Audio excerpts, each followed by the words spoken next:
그날 제 65세 생일 파티에서 일어난 일은 평생 잊지 못할 겁니다. 제 손에 들린 선물 상자를 열자 안에는 제 보석함에서 사라졌던 진주 귀걸이가 있었어요. 그것도 미라가 새로 구입했다며 당당하게 선물로 내밀었죠. 40년 교직 생활 동안 그토록 뻔뻔한 거짓말은 처음 봤습니다. 그 순간 모든 게 명확해졌어요. 우리 집에 얹혀 산다며 들어온 그들은 선의를 베푼 노부부의 인생을 송두리째 빼앗으려는 사기꾼이었습니다. 하지만 그들은 65세 노교사의 반격을 예상하지 못했죠. 오늘도 사연 소개집을 방문해 주셔서 진심으로 감사드립니다. 재미있게 감상하시고 구독과 좋아요 부탁드립니다. 여러분, 안녕하세요. 제 이름은 박순자입니다. 올해로 65이 됐습니다. 평생을 고등학교 영어 교사로 살아온 저는 이제 즐거운 은퇴 생활을 누리고 있었죠. 적어도 그들이 오기 전까지는요. 그날이 아직도 생생합니다. 봄비가 조용히 내리던 4월의 어느 오후, 남편 진석이 커피를 마시며 조심스럽게 말을 꺼냈어요. 여보, 내 후배 동훈이 기억나? 우리 결혼식에도 왔던. 물론 기억했습니다. 진석보다 20살은 어린, 항상 공손하게 인사하던 후배였죠. 건설회사를 운영한다고 들었습니다. 동훈이가 좀 어려움에 처했어. 대형 프로젝트가 무산되면서 회사가 파산 절차에 들어갔대. 창밖으로 내리는 빗줄기를 바라보며 이야기를 들었습니다. 안타까운 소식이었지만 그때까지만 해도 그저 남의 일이라 생각했죠. 집도 날렸대. 당장 지낼 곳이 없다는구만. 남편의 목소리에서 뭔가를 감지했습니다. 40년 함께 살다 보니 이 사람이 무슨 말을 하려는지 눈치채게 됩니다. 우리 별채가 비어 있잖아. 동훈이 부부가 재기할 때까지만 잠시 써도 되지 않을까? 예상했던 말이었지만 가슴이 묘하게 불편해졌습니다. 우리 집 별채는 제가 은퇴 후 꾸민 나만의 공간이었어요. 영어 독서 모임도 그곳에서 진행했고 손자녀들이 놀러 오면 함께 시간을 보내는 특별한 장소였죠. 얼마나 잠시일까요? 석 달, 길어야 반년이면 충분하지 않을까? 동훈이가 새 사업 구상 중이래. 진석의 눈빛에서 의리를 읽었습니다. 40년간 건축사로 일하며 많은 후배들을 길러냈고 그들에 대한 책임감이 강했죠. 평생 그런 모습을 존경해 왔는데 그날만큼은 그 의리가 부담스러웠습니다. 아니, 됐어요. 우리도 나이 들었는데 젊은 부부와 같이 지내는 게 말을 마치지 못했습니다. 진석의 실망한 표정이 마음을 흔들었어요. 남편은 말없이 자리에서 일어나 창가로 걸어갔습니다. 내가 젊었을 때 힘들 때마다 선배들이 도와줬어. 이젠 내가 그럴 차례야. 결국 동의했습니다. 별채 사용을 허락했죠. 사실 그땐 잠시 불편하더라도 곧 예전처럼 돌아갈 거라 생각했으니까요. 열흘 후 이동훈과 그의 아내 정미라가 짐을 들고 왔습니다. 처음엔 모두 어색했지만 미라는 금세 친근하게 굴었어요. 선생님, 이렇게 좋은 집에 머물게 해주셔서 진심으로 감사합니다. 저희는 정말 운이 좋네요. 미소 짓는 그녀의 얼굴을 보며 마음이 조금 풀렸습니다. 어쩌면 나의 걱정이 너무 지나친 것일지도 모른다고 생각했죠. 그날 밤 창문을 통해 별채의 불빛을 바라봤습니다. 낯선 느낌이었어요. 40년 교직 생활 동안 얼마나 많은 사람들이 제 교실을 거쳐갔는지 모릅니다. 그 모든 학생들에게 한결같이 대했는데 왜 이번엔 이렇게 불안한 마음이 드는 걸까요? 괜찮을 거야. 스스로에게 중얼거렸습니다.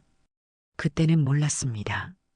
제 조용한 노후가 어떻게 산산조각 날지, 그리고 그 작은 별채가 어떻게 제 인생의 가장 큰 싸움터가 될지 말이에요. 사람의 진짜 모습은 어려울 때 드러난다고 하죠? 이제와 생각하면 그날이 제 평화로운 노후의 마지막 날이었습니다. 처음 며칠은 그럭저럭 괜찮았습니다. 동훈 부부는 조심스럽게 행동했고 저희 생활에 크게 방해되지 않았어요. 하지만 일주일이 지나자 변화가 시작됐습니다. 어느 날 아침 정원으로 나갔다가 깜짝 놀랐어요. 제가 10년 넘게 정성껏 갖고 온 장미들이 몇 그루 잘려 있었습니다. 누가 이런 짓을 했을까 의아했죠. 마침 미라가 정원을 가로질러 걸어오고 있었습니다. 아, 선생님, 좋은 아침이에요. 장미가 너무 예뻐서 몇 송이 잘랐어요. 제 SNS에 올리니까 반응이 정말 좋더라고요. 미라는 마치 당연한 일인 양 말했습니다. 그녀의 손에는 커피 한 잔이 들려 있었는데 그게 제 특별한 도자기 잔이었어요. 결혼 30주년에 진석이 선물한 그 잔은 말을 꺼내려다 멈췄습니다. 40년간 학생들을 가르치며 참는 법을 배웠으니까요. 하지만 속으로는 꽤 불쾌했습니다. 아, 이거요? 너무 예뻐서 잠시 빌렸어요. 괜찮죠? 대답도 듣기 전에 미라는 휴대폰을 꺼내 정원 사진을 찍기 시작했어요. 어색한 미소로 고개를 끄덕이고 집으로 돌아왔습니다. 저녁에 이 일을 진석에게 말했어요. 그냥 젊은 사람들이 그렇지 뭐. 너무 민감하게 반응하지 말아요. 남편의 무심한 반응에 더 말하지 않았습니다. 어쩌면 정말 내가 너무 예민한 건지도 모르죠. 하지만 이런 일들이 점점 많아졌어요. 텃밭의 유기농 채소들이 자주 사라졌고 그것들은 미라의 SNS에 직접 기른 유기농 채소라는 설명과 함께 등장했습니다. 제 부엌 도구들이 별채로 옮겨졌고 심지어 손자들을 위해 특별히 준비해둔 간식거리까지 없어졌어요. 가장 견디기 힘들었던 건 독서 모임이었습니다. 15년 넘게 이어온 영어 독서 모임은 매주 수요일 별채에서 열렸어요. 동훈 부부가 오기 전까진 그랬죠. 선생님, 수요일에 저희가 좀 중요한 미팅이 있어서요. 모임을 다른 날로 옮겨주실 수 있을까요? 처음엔 양보했습니다. 그 다음 주도, 그 다음 주도. 결국 독서 모임은 한 달 넘게 열리지 못했어요. 회원들의 불만 전화가 오기 시작했습니다. 오랜 친구 영숙이 저에게 전화했어요. 순자야, 무슨 일이니? 모임이 왜 이렇게 자주 취소되는 거야? 사실을 말하기가 부끄러웠습니다.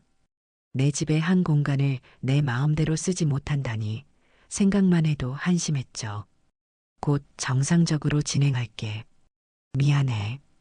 그러던 어느 날 별채를 지나가다 미라의 목소리가 들렸어요. 네, 맞아요. 여기가 유명한 선생님의 영어 독서 모임 장소라니까요. 제가 이제 그 모임을 도와드리고 있어요. 제 SNS 팔로워들에게도 좋은 콘텐츠가 될 것 같아요. 창문을 통해 보니 미라가 낯선 여성들과 함께 있었습니다. 그들은 제 독서 모임 자료들을 구경하고 있었어요. 내 허락도 없이 화가 치밀었지만 참았습니다. 대신 진석에게 더 강하게 얘기했어요. 이건 너무하잖아요. 우리 독서 모임까지 침범하다니. 진석은 한숨을 쉬었습니다. 동훈이 말로는 미라가 SNS에서 나름 인플루언서라더군. 그 활동 때문에 좀 그런 거겠지. 곧 자기 공간 마련하면 나아질 거야. 언제요? 처음엔 몇 달만 있겠다더니 벌써 2달이 지났어요. 동훈이가 새 사업 준비 중이래. 조금만 더 참아줘. 그날 밤 창문을 통해 별채를 바라봤습니다. 불빛이 환하게 켜져 있었고 웃음소리가 들렸어요. 내 공간에서 남들이 파티를 즐기고 있다니 눈물이 났습니다. 평생 남을 가르치며 살았고 은퇴 후에는 조용히 내 취미를 즐기며 살고 싶었을 뿐인데 다음 날 아침 정원을 산책하다 무언가 이상한 점을 발견했어요. 제가 손수 심은 허브들이 모두 뽑혀 있었습니다. 대신 알록달록한 장식품들이 놓여 있었죠. 미라가 말했어요. 선생님, 정원을 좀 꾸며봤어요. 제 팔로워들이 너무 좋아할 것 같아요. 그 순간 깨달았습니다. 이대로 가다간 내 삶의 모든 것이 그들에게 잠식될 거라는 사실을요. 뭔가 조치를 취해야 했습니다. 하지만 어떻게 해야 할지 그때는 막막하기만 했습니다. 3달이 지났을 무렵 동훈 부부의 행동은 더욱 이상해졌습니다. 어느 날 제 방에 들어갔더니 서랍장이 약간 열려 있었어요. 분명 닫아두고 나왔는데 말입니다. 서랍을 살펴보니 고 시어머니께 물려받은 진주 귀걸이가 사라졌습니다. 가슴이 덜컥 내려앉았어요. 집안을 샅샅이 뒤져봤지만 귀걸이는 보이지 않았습니다. 혹시나 하는 마음에 별채 쪽으로 향했어요. 그때 마침 미라가 정원에서 사진을 찍고 있었죠. 가까이 다가가자 놀라운 광경이 펼쳐졌습니다. 미라의 귀에 걸린 귀걸이가 바로 제 진주 귀걸이였어요. 미라 씨, 그 귀걸이. 미라는 화들짝 놀라며 귀걸이를 만졌습니다. 아, 이거요? 예쁘죠? 얼마 전에 구입했어요. 분명 제 귀걸이인데 새로 샀다고 거짓말을 하다니. 순간 머릿속이 하얘졌습니다. 항의하려다 말았어요. 증거가 필요했습니다. 지금 당장 대립하면 모든 것이 내 오해로 끝날 테니까요. 그날 밤 미라의 SNS 계정을 찾아봤습니다. 카카오톡으로 손자들과 소통하다 보니 SNS도 어느 정도 다룰 수 있었거든요. 화면을 내리며 미라의 게시물들을 보는데 놀라움과 분노가 교차했습니다. 우리 집의 아름다운 정원에서의 아침, 직접 가꾼 유기농 채소로 만든 샐러드, 우리 집 북카페에서의 독서 시간, 모두 저희 집과 별채의 사진들이었어요. 마치 그들의 소유인 양 소개하고 있었습니다. 더 충격적인 건 다음이었습니다. 할머니가 물려주신 소중한 보석들이라는 캡션과 함께 제 보석함에 있던 물건들이 나열되어 있었어요. 심지어 매달 정성껏 만들어 손자들에게 보내는 수제 과자조차 제가 직접 만든 유기농 간식으로 소개되어 있었습니다. 손이 떨렸어요. 이건 단순한 무례함을 넘어선 사기였습니다. 40년 교직 생활 중에도 이렇게 뻔뻔한 거짓말쟁이는 보지 못했어요. 다음 날 남편의 서재를 지나가는데 동훈의 목소리가 들렸습니다. 평소라면 남의 대화를 엿듣지 않았겠지만 직감적으로 멈춰 섰어요. 형님, 사실 저희가 지금 좀 급해요. 새 사업 시작하려면 초기 자금이 필요한데 얼마나? 5천만 원만 있으면 정말 좋을 것 같아요.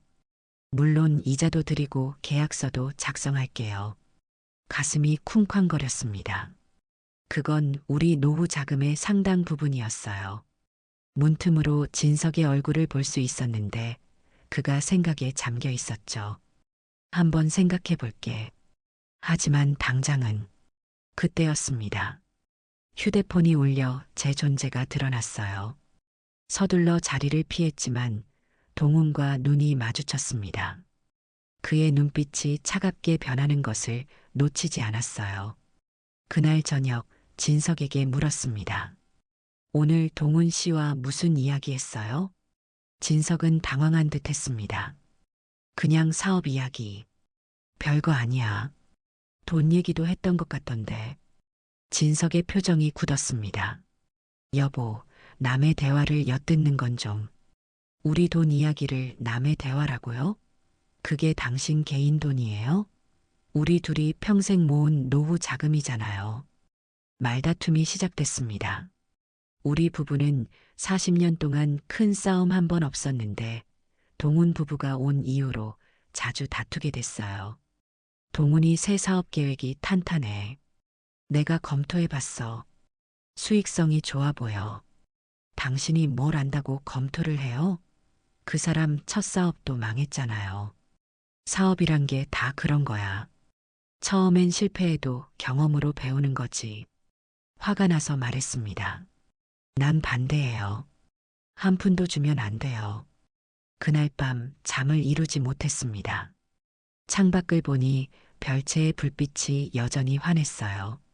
문득 궁금증이 들었습니다. 밤늦게까지 뭘 하는 걸까? 평소에도 낮에는 집에만 있으면서 사업 준비를 한다더니 밤에도 그럴까? 다음 날 아침 일찍 일어나 별채로 향했습니다. 손자들에게 줄 영어책을 두고 왔다는 핑계를 만들었어요. 노크했지만 대답이 없었습니다. 문은 잠겨 있지 않았어요. 조심스레 안으로 들어가자 책상 위에 놓인 서류들이 보였습니다. 그것은 충격적이게도 우리 집의 등기부등본과 재산 관련 서류들이었어요.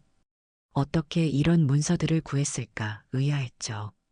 그리고 옆에는 대출 신청서가 준비되어 있었습니다. 우리 집을 담보로 한 대출 신청서였어요. 순간 식은땀이 흘렀습니다. 이건 단순한 돈 빌리기가 아니었어요. 그들은 더 큰 계획을 갖고 있었던 겁니다. 서둘러 사진을 찍고 나왔습니다. 증거가 필요했으니까요. 이제 확신했습니다. 동훈 부부는 우리의 선의를 악용하고 있었어요. 하지만 어떻게 해야 할지, 특히 내 편이어야 할 남편조차 그들을 맹목적으로 신뢰하는 상황에서 무엇을 할 수 있을지. 그때는 정말 외롭고 무력했습니다. 그 주 수요일 결심했습니다. 어떤 일이 있어도 독서 모임을 열기로 했어요. 이미 한 달 넘게 취소되어 회원들의 불만이 커지고 있었으니까요. 아침 일찍부터 준비를 시작했습니다. 영어 소설 토론 자료를 정리하고 다가도 정성껏 준비했어요. 정오쯤 미라가 나타났습니다. 선생님, 오늘 저희가 중요한 미팅이 있어서요. 혹시 단호하게 말했어요. 오늘은 안 됩니다. 이미 모임 회원들에게 연락했고 곧 올 거예요. 미라의 표정이 굳었습니다. 하지만 저희가 먼저 약속을. 어떤 약속인데요? 이 별채는 원래 독서 모임 장소였어요. 지금까지 양보했지만 이젠 안 됩니다. 미라는 무언가 더 말하려다 입을 다물었습니다. 그리곤 휙 돌아서 별채를 나갔어요. 솔직히 그 반응이 의외였습니다. 더 강하게 반발할 거라 생각했거든요. 2시간 후 독서 모임 회원들이 하나둘 도착하기 시작했습니다.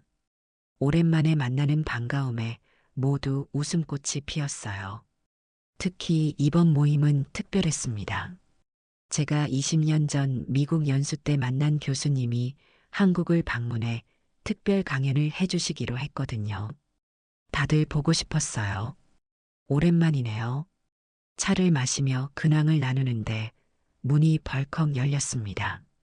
동훈과 미라 그리고 낯선 사람들이 들어왔어요. 아, 죄송합니다. 저희 미팅이 있어서요. 동훈이 마치 이곳의 주인인 것처럼 말했습니다. 당황스러웠지만 침착함을 유지했어요. 동훈 씨, 이미 말씀드렸잖아요. 오늘은 독서 모임 날이라고요. 네, 알고 있습니다. 하지만 저희 미팅이 갑자기 앞당겨져서요.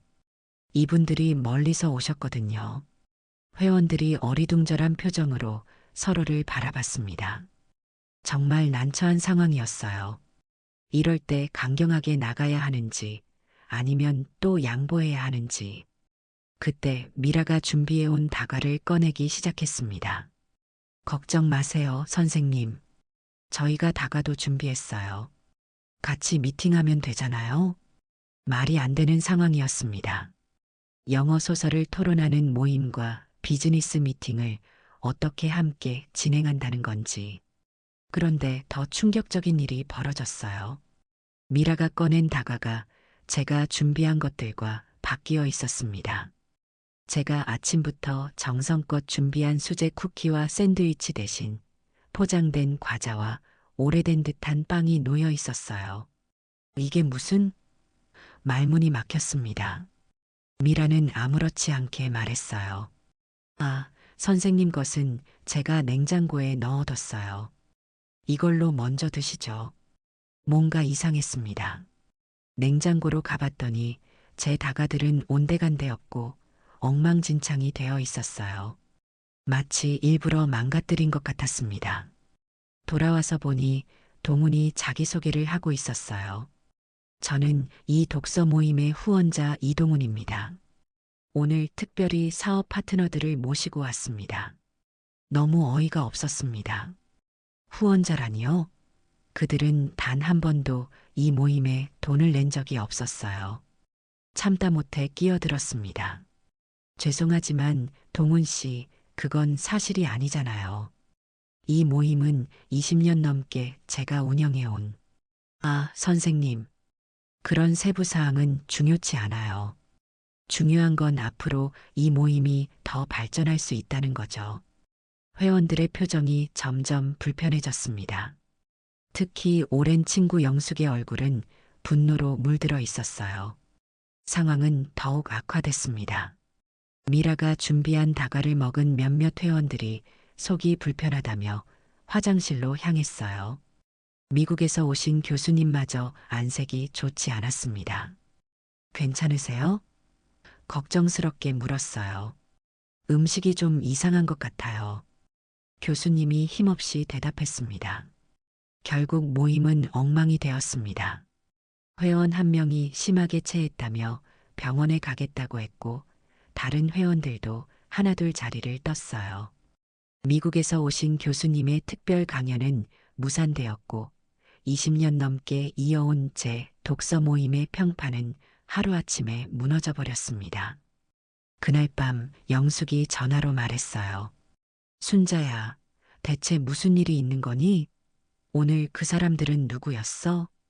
모든 것을 털어놓았습니다.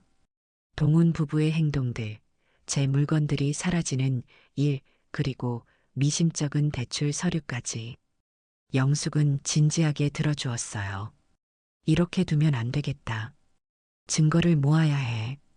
영숙의 조언이 신락 같은 희망으로 다가왔습니다. 어떻게 하면 좋을까요? 남편은 여전히 그들 편이에요. 진석 씨가 눈을 뜨게 해야 해. 그들의 진짜 모습을 보여줄 수 있는 결정적인 증거가 필요해. 영숙의 말에 용기를 얻었습니다. 다음 날부터 본격적으로 증거 수집에 나서기로 결심했어요.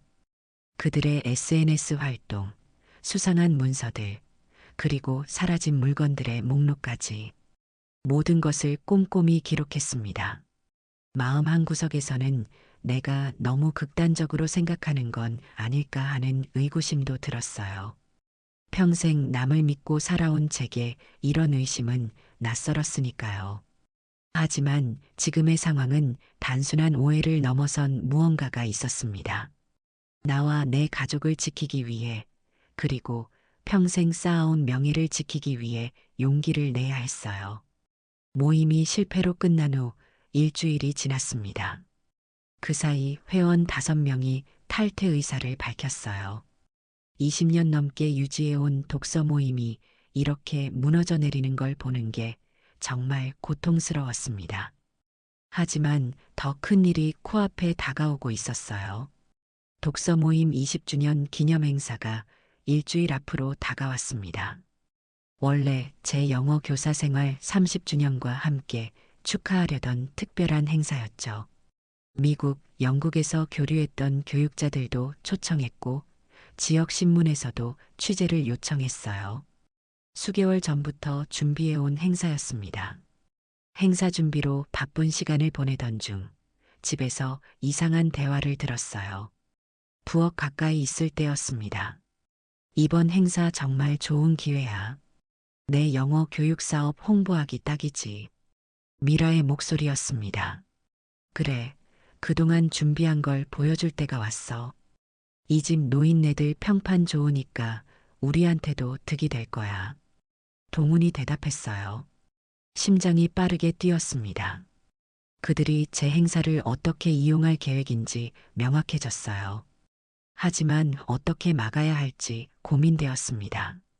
진석은 여전히 그들 편이었고 행사를 준비하느라 정신없는 와중에 이런 문제까지 신경 쓰기 어려웠어요. 행사 전날 밤늦게까지 준비를 마치고 잠들었습니다. 특별 강연 자료, 20년 역사를 담은 사진첩, 회원들을 위한 기념품까지 모두 준비했어요. 특히 손수 만든 영문 시집은 제 평생 교직 생활의 결실이었습니다. 행사 당일 아침 심장이 쿵쾅거렸어요. 일찍 일어나 옷을 갖춰 입고 거실로 나왔습니다. 그런데 거실이 이상했어요. 제가 전날 준비해둔 자료들이 모두 사라졌습니다. 당황해서 별채로 달려갔어요. 문을 열자마자 충격적인 광경이 펼쳐졌습니다. 미라와 동훈이 제 자료들을 뒤적이고 있었어요. 더 심각한 건 제 사진첩에서 사진들을 빼고 그 자리에 그들의 사진을 넣고 있었습니다. 지금 뭐 하는 거예요? 목소리가 떨렸습니다. 놀란 표정의 미라가 말했어요. 아, 선생님, 일찍 일어나셨네요. 저희가 행사 준비 좀 도와드리고 있었어요. 이게 도와주는 거예요? 내 자료를 마음대로 바꾸다니. 동훈이 능글맞게 웃었습니다. 선생님, 오해하지 마세요. 저희도 이 모임의 일원으로서 함께하고 싶을 뿐이에요. 말문이 막혔습니다. 이들의 뻔뻔함에 정말 할 말을 잃었어요. 1시간 후면 손님들이 도착할 텐데 모든 것이 엉망이 되었습니다. 내 자료 당장 돌려주세요. 평생 이렇게 강하게 말해본 적이 없었습니다. 미라가 당황한 듯 했지만 이내 표정을 바꿨어요. 좋아요. 여기 있어요. 저희는 그냥 도와주려고 했을 뿐인데 제 자료를 돌려받았지만 이미 많은 부분이 훼손되어 있었습니다. 사진첩은 엉망이었고 특별 강연 자료는 여기저기 낙서가 되어 있었어요. 특히 제 시집에는 미라의 이름이 공저자로 써져 있었습니다. 정신없이 원상복구를 시도했지만 역부족이었어요. 잠시 후 초대 손님들이 도착하기 시작했습니다. 영국에서 온 교육자, 지역 언론인, 오랜 독서 모임 회원들. 모두 기대에 찬 표정이었죠. 행사가 시작됐습니다. 힘들게 회복한 자료로 20년 역사를 소개하려는 순간, 미라가 갑자기 앞으로 나섰어요. 안녕하세요, 여러분. 저는 이 독서 모임의 새 운영자 정미라입니다. 오늘 이 뜻깊은 행사를 함께하게 되어 영광이에요. 충격으로 굳어버렸습니다. 새 운영자라니요? 제가 반박하려는 순간 동훈이 다가와 속삭였습니다. 선생님, 소란 피우지 마세요. 여기 중요한 손님들 많잖아요. 부끄러운 일 만들지 말고 조용히 하세요. 잠시 주저했습니다. 평생 쌓아온 명성과 품위를 생각하면 여기서 소란을 피울 수 없었어요. 하지만 제 평생의 업적이 이렇게 도둑맞는 걸 가만히 볼 수도 없었습니다. 최악의 상황은 그 다음이었어요. 미라가 준비한 다과에서 문제가 생겼습니다. 몇몇 손님들이 갑자기 속이 좋지 않다며 화장실로 향했고 영국에서 온 교육자는 아예 구급차를 불러야 했어요. 이게 대체 무슨 음식이에요? 한 회원이 속삭였습니다. 나중에 알고 보니 미라가 준비한 음식 일부가 상한 것이었어요. 냉장고에 제대로 보관하지 않은 채 며칠을 방치했다가 가져온 것이었죠. 행사는 완전히 망가졌습니다. 지역 언론은 식중독 사고 난 독서 모임이라는 기사를 냈고 20년 역사의 독서 모임은 하루아침에 웃음거리가 되었어요. 제 교직 생활 내내 쌓아온 명성이 무너지는 순간이었습니다. 집으로 돌아와 남편에게 모든 것을 털어놓았습니다. 동훈 부부의 배신, 망가진 행사, 그리고 그들이 우리 집 서류를 뒤지는 걸 발견했던 일까지. 당신 친구분들이 우리를 이용하고 있어요. 그들은 사기꾼이에요. 목소리가 떨렸습니다. 진석의 표정이 굳었습니다. 여보, 그렇게 확신하기엔 증거가 부족해. 오늘 일도 실수였을 수 있잖아. 실수요? 내 사진첩에 자기 사진 넣고 내 시집에 자기 이름 쓰는 게 어떻게 실수예요? 당신은 왜 항상 그들 편만 들어요? 진석은 한숨을 쉬었습니다. 동훈이가 어려운 시기를 겪고 있어. 조금만 더 이해해주면 안 될까? 그날 밤 창문 밖을 바라보며 눈물을 흘렸습니다. 40년 함께한 남편조차 내 편이 되어주지 않는다는 사실이 너무 아팠어요. 평생 남을 가르치며 살았지만 정작 가장 가까운 사람을 설득하지 못하는 제 자신이 한심했습니다. 그러나 이제 더 이상 참을 수 없었어요. 뭔가 조치를 취해야 했습니다. 그날 밤 딸 정윤에게 전화하기로 결심했어요. 법률 전문가인 딸이라면 도움을 줄 수 있을 테니까요. 다음 날 아침 딸 정윤이 서둘러 집으로 왔습니다. 평소라면 바쁜 변호사인 딸이 갑자기 방문하는 것을 기뻐했겠지만 그날은 마음이 무거웠어요. 엄마, 무슨 일이에요? 목소리가 안 좋으셨어요. 부엌에 앉아 차를 마시며 모든 이야기를 털어놓았습니다. 처음부터 끝까지 동훈 부부가 저희 집에 온 이후 벌어진 모든 일들을요. 말하는 동안 눈물이 났습니다. 정유는 진지하게 들었어요. 메모도 몇 개 적으며 법률적 조언을 해주었습니다. 엄마, 이건 단순한 무례함을 넘어서는 문제예요. 사기 행각에 가깝습니다. 증거 수집이 필요해요. 그때 마침 진석이 들어왔습니다. 정윤을 보고 놀란 듯 했어요. 정윤아, 갑자기 웬일이니? 아빠, 엄마 이야기 들었어요. 이대로 두면 안 됩니다. 동훈 씨 부부가 사기꾼이에요. 진석의 표정이 굳었습니다. 너까지 그런 소리를 하다니. 내 엄마가 너한테 편파적으로 이야기했구나. 아빠, 엄마가 평생 거짓말 하신 적 있으세요? 그리고 저도 법률가로서 판단하는 거예요. 이건 명백한 사기 행각입니다. 긴장된 분위기 속에서 대화가 계속됐습니다. 진석은 여전히 동훈을 두둔했고 정유는 법적 조치의 필요성을 강조했어요. 저는 그저 이 싸움이 빨리 끝나기만을 바랐습니다. 그날 오후 중요한 사실을 알게 됐어요. 사흘 후면 제 65세 생일이었고 가족들이 축하 모임을 계획 중이었다는 거였습니다. 정윤이 실수로 말해버렸어요. 아, 맞다. 엄마 생일 모임에 대해서는 어떻게 할까요? 진석이 말했어요. 원래 깜짝 파티로 준비하고 있었는데. 뭐, 이제 알았으니 그냥 하자. 상황이 이렇게 꼬였는데도 생일 모임을 해야 하나 싶었지만 오랜만에 모이는 가족들을 생각하면 거절할 수 없었습니다. 생일 당일 아침부터 분주했어요. 자녀들, 손주들, 제 형제들까지 모두 모이는 큰 모임이었습니다. 진석과 저는 표면적으로 평화를 유지했지만 내면의 긴장은 여전했어요. 오후 4시 손님들이 하나둘 도착하기 시작했습니다. 형제들, 자녀들, 그리고 손주들까지. 집이 따뜻한 웃음소리로 가득 찼어요. 잠시나마 최근의 고통을 잊을 수 있었습니다. 그런데 초대하지 않은 손님이 나타났어요.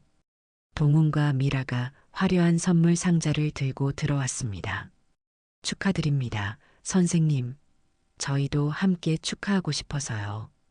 당황했지만 손님들 앞에서 무례하게 굴 수 없어 미소로 응대했습니다.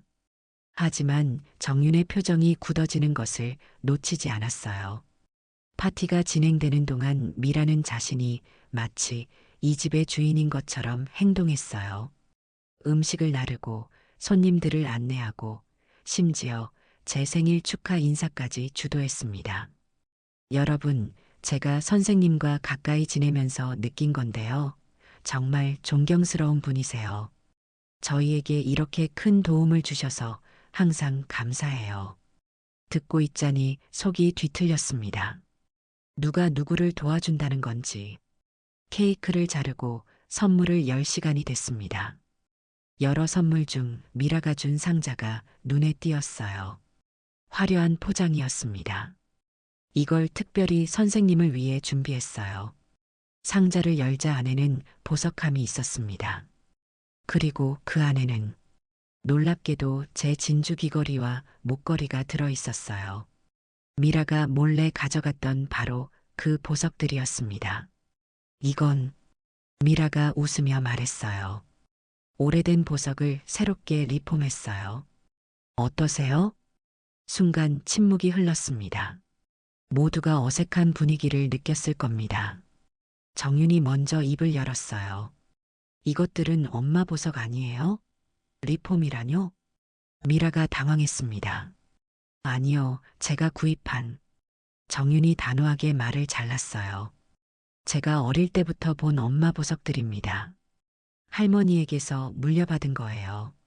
어떻게 이걸 당신이 선물한다고 할 수 있죠? 상황이 급격히 악화됐습니다. 동훈이 나서서 진석에게 말했어요. 형님, 오해가 있는 것 같습니다. 저희는 그저 그때였습니다. 제 동생이 갑자기 일어나 소리쳤어요. 잠깐, 저 사람 맞나? TV에서 본 것 같은데. 모두의 시선이 동생에게 향했습니다. 얼마 전에 사기 혐의로 수배된 사람들 뉴스에서 봤는데 저 사람 같아. 동훈의 얼굴이 창백해졌습니다. 미라는 급히 자리에서 일어났어요. 저희가 좀 실례했네요. 이만 가볼게요. 정윤이 차분하게 말했습니다. 잠시만요. 이 자리에서 분명히 해야 할 것들이 있습니다. 그리고 정윤은 자신의 노트북을 꺼내 미라의 SNS 계정을 보여줬어요.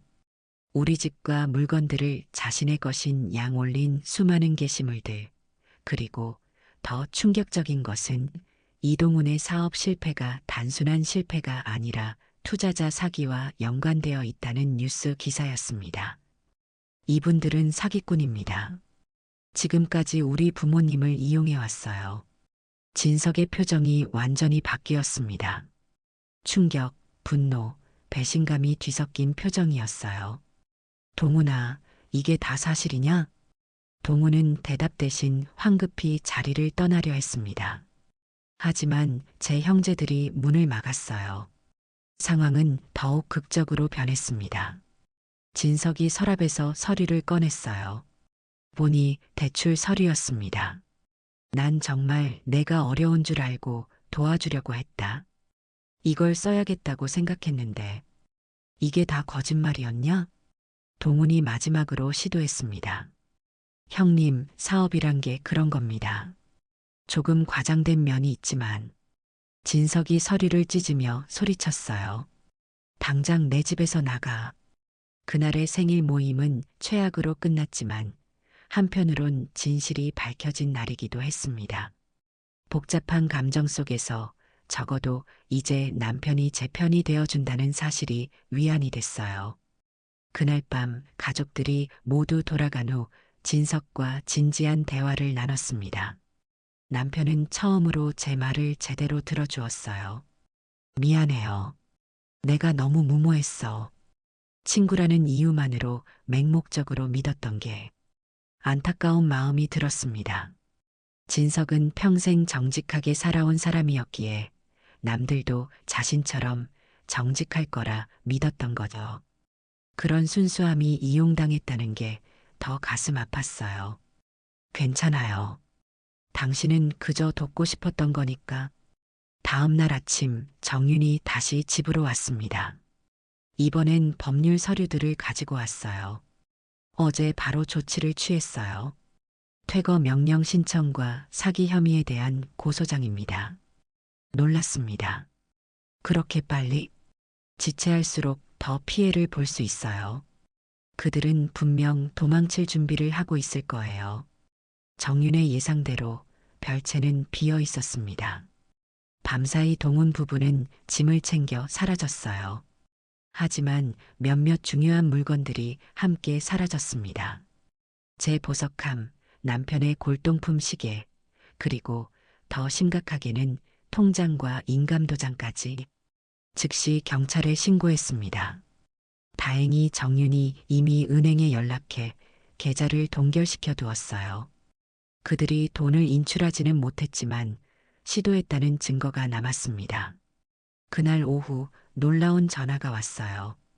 독서 모임 회원 중 한 명이었습니다. 선생님, 텔레비전 보고 계세요? 지금 뉴스에 동훈 씨가 나오고 있어요. 급히 텔레비전을 켰습니다. 뉴스에는 대형 부동산 사기단 검거라는 자막과 함께 동훈의 사진이 나오고 있었어요. 피의자 이모 씨는 유명 교육자와의 친분을 내세워 투자자들을 현혹한 혐의. 정말 충격적이었습니다. 동훈은 우리 집에 머물면서 저의 명성을 이용해 새로운 사기 행각을 벌이고 있었던 겁니다. 심지어 제 독서 모임을 투자자 모집 장소로 활용했다고 했어요. 진석은 말을 잇지 못했습니다. 자신이 도우려던 후배가 이런 사람이었다니 너무 큰 충격이었을 테니까요. 경찰이 집으로 찾아왔습니다. 저희에게 피해 상황을 자세히 물었고 동훈 부부의 행적에 대해서도 조사했어요.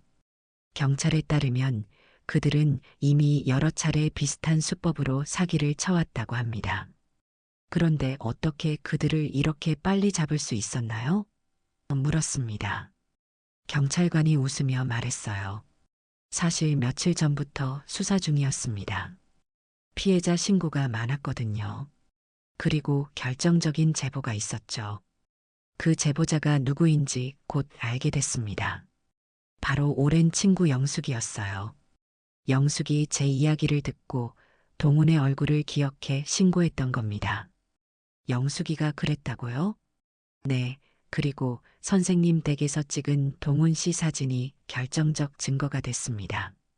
덕분에 다른 피해자들도 확인할 수 있었어요. 그날 저녁 영숙이 찾아왔습니다.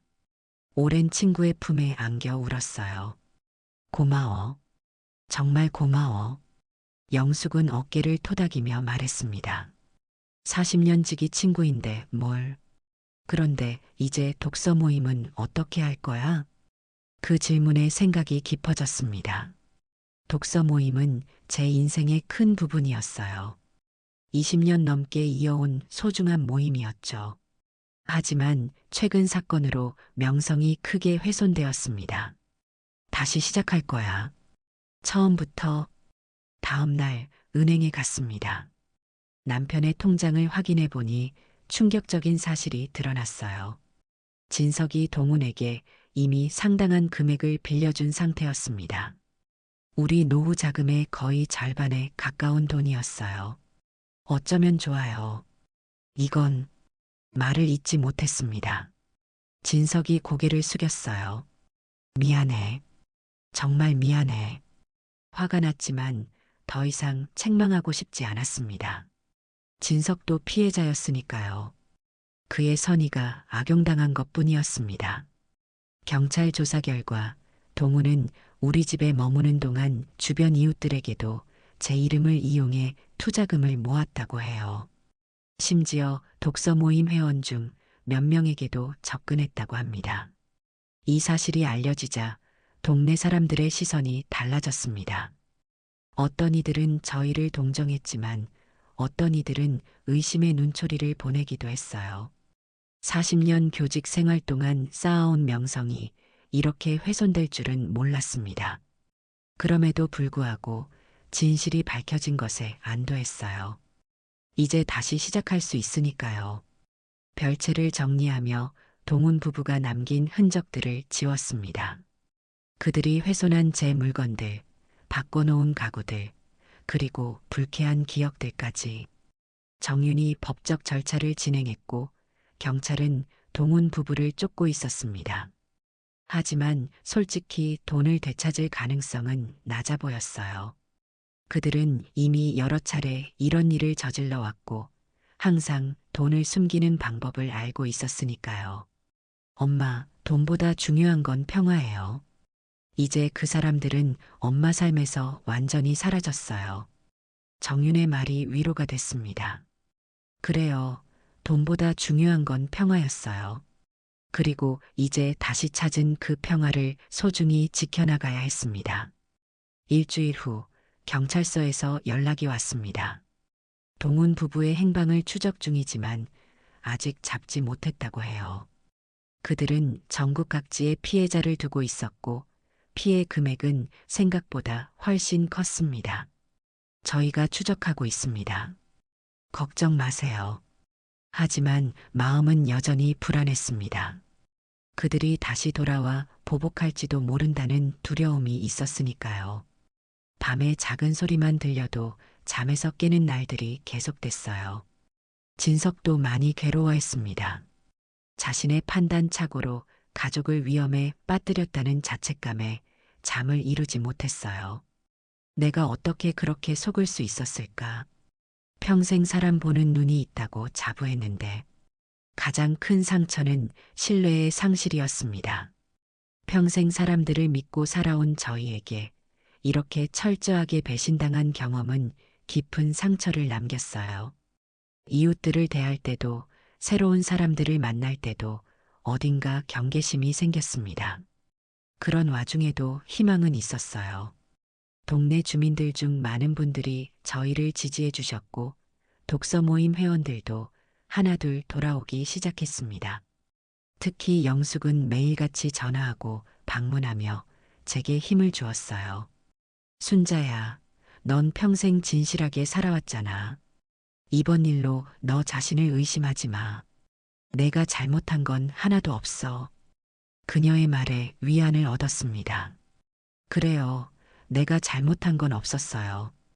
그저 선의로 도움을 주려 했을 뿐이니까요.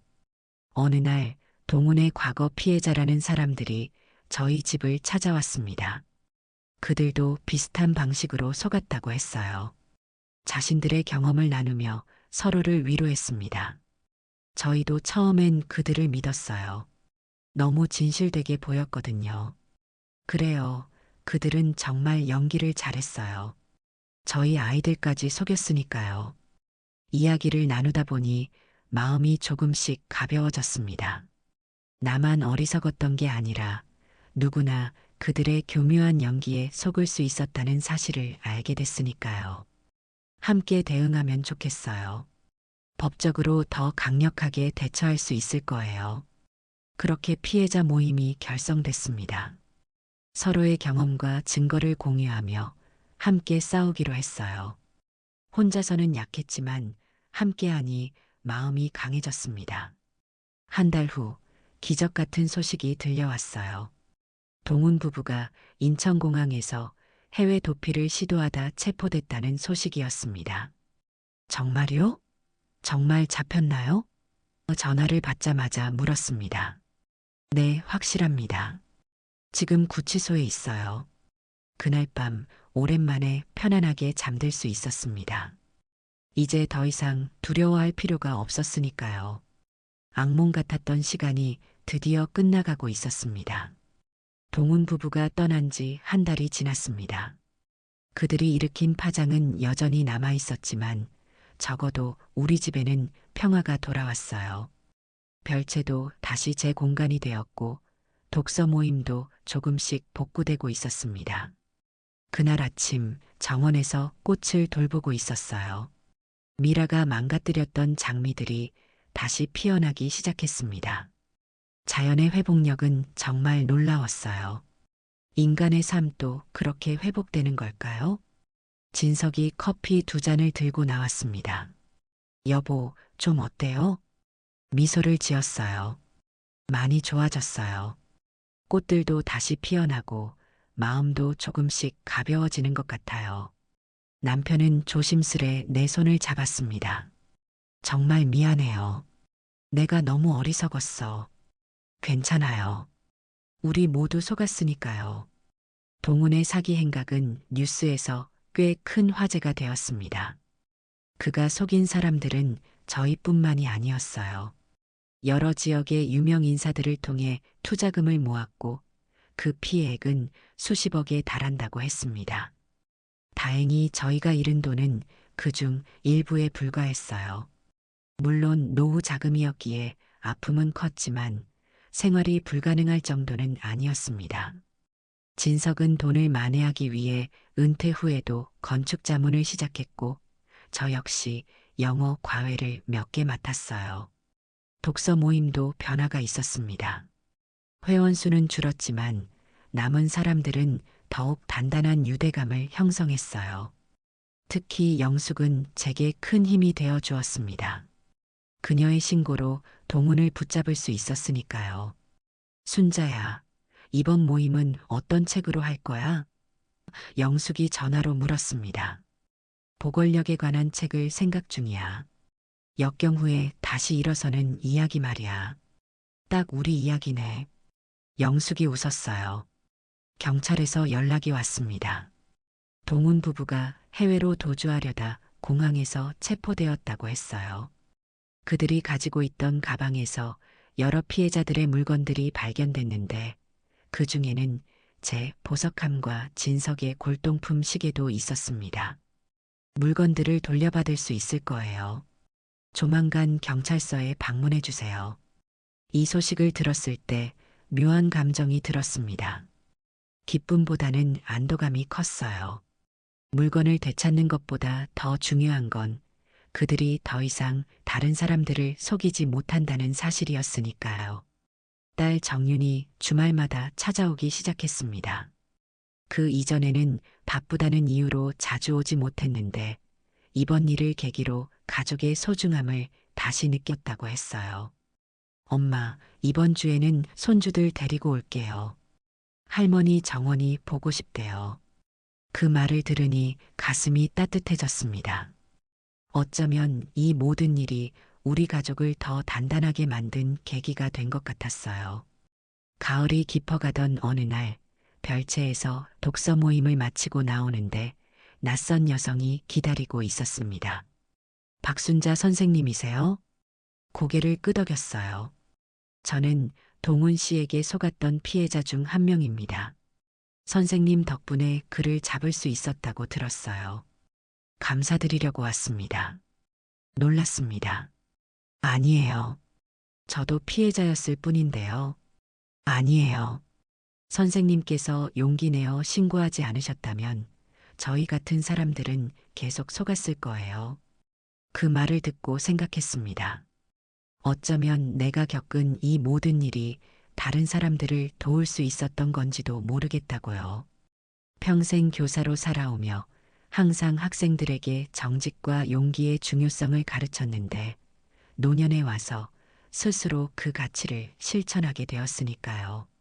진석과 저는 이제 좀 더 단순한 삶을 살기로 했습니다. 물질적인 것보다 관계의 소중함을, 넓은 집보다 따뜻한 마음을 더 중요시하기로 했어요. 별채는 지역 청소년들을 위한 영어 학습 공간으로 변모했고, 저는 그곳에서 무료로 수업을 진행하기 시작했습니다. 선생님, 이 영어책 정말 재밌어요. 한 아이가 환하게 웃으며 말했습니다. 그 미소를 보는 순간 모든 상처가 치유되는 기분이었어요. 65년을 살아오며 많은 일을 겪었지만 결국 중요한 건 남을 도울 수 있는 능력과 의지라는 걸 다시 한번 깨달았습니다. 저녁이 되어 진석과 정원에 앉아 노을을 바라봤습니다. 손을 맞잡은 채로요. 여보, 행복해요? 진석이 물었습니다. 잠시 생각했어요. 지난 몇 개월간의 고통, 배신, 그리고 회복까지 모든 것을 떠올리며 대답했습니다. 네, 행복해요. 이제 진짜 중요한 게 뭔지 알게 되었으니까요. 나이 들어 겪는 위기는 더 고통스럽지만 그만큼 깊은 지혜를 남깁니다.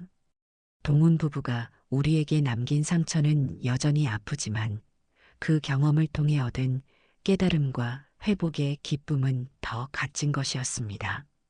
평생 남을 가르쳤지만 노년에 와서 가장 중요한 인생 수업을 받게 되었으니까요. 이제 우리의 별채에는 다시 웃음소리가 가득합니다. 독서 모임 회원들, 배움에 목마른 아이들, 그리고 가끔씩 찾아오는 손자녀들의 즐거운 소리로요. 평화로운 노후를 꿈꿨던 저의 바람은 우여곡절 끝에 다른 모습으로 이루어졌습니다. 더 깊고 더 의미 있는 방식으로 말이에요. 여러분의 시간을 함께 해주셔서 감사합니다. 오늘 영상이 도움이 되셨거나 감동을 주었다면 구독과 좋아요 버튼을 눌러주세요. 알림 설정을 해두시면 새로운 감동 스토리를 가장 먼저 만나보실 수 있습니다. 댓글로 여러분의 소중한 의견과 경험도 나눠주세요. 여러분의 응원이 더 좋은 콘텐츠를 만드는 원동력이 됩니다. 다음 영상에서 더 멋진 이야기로 다시 찾아뵙겠습니다. 항상 행복하세요.